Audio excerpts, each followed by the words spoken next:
நற்றுணையாவது நமச்சிவாயவே. தோடுடைய செவியன் பதிகத்துடைய கடைசி பாடலான 11வது பாடலுக்கான விளக்கத்தை பார்க்கறதுக்கு முன்னாடி ஒரு சின்ன கிளாரிபிகேஷன். நான் முன்னாடியே சொல்லியிருப்பேன், திருஞான சம்பந்தருடைய பதிகங்கள் 11 பாடல்களை கொண்டிருக்கும்னு.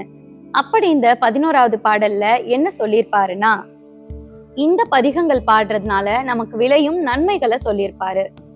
இந்த பதிகத்துல மட்டும் இல்ல, எல்லா பதிகத்திலையும் 11வது பாடல்ல இந்த பதிகம் பாடுறதுனால விளையும் பலன்களை சொல்லியிருப்பாரு.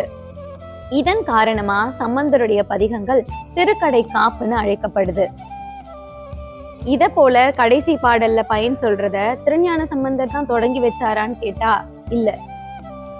இது சம்பந்தருக்கெல்லாம் முன்னாடி வாழ்ந்த காரைக்கால் அம்மையாருடைய பதிக முறை.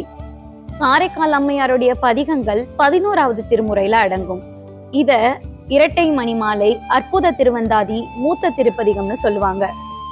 அம்மையாரை பின்தொடர்ந்து சம்பந்தர் அவருடைய பதிகங்கள்ல அந்த குறிப்பிட்ட பதிகங்கள் படிப்பதனால ஏற்படும் பயனை சொல்லியிருப்பாரு. இவ்வளவு நாள் விளக்கத்தோடு கேட்டுட்டு வந்த தோடுடைய செவியின் பதிகத்துடைய பயன் என்னன்னு நாளைக்கு வீடியோல பார்க்கலாம். நன்றி.